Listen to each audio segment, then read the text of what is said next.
Troy, you initially got involved with cannabis through the drug policy reform and advocacy movement and have since sort of moved into the business side.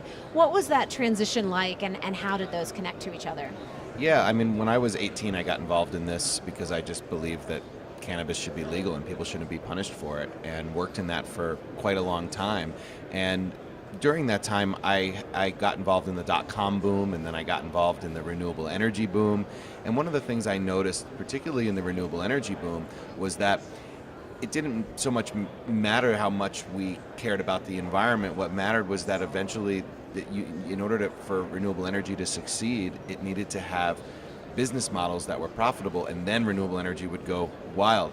And so I kind of saw the same thing happening with cannabis. Was there's only so many letters you can write to Congress and to your elected representatives before coming up with viable, profitable, politically engaged, and responsible business models would be the thing that ultimately, takes it the rest of the way down the field. And so that was sort of the reason for shifting into this, was because I really believe that that the development of a profitable, responsible, and politically engaged industry will be the single biggest factor leading to a day when not a single adult is punished for the plant.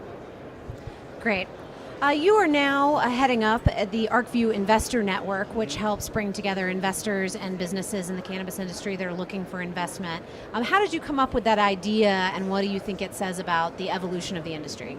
Yeah, well, I was a fundraiser for the Marijuana Policy Project, and I was talking with a lot of high net worth individuals who were donating to change the laws just because they cared, but who had made money in other sectors, and then also raising money from people who were in the industry, in the burgeoning industry in Northern California. This is around 2009.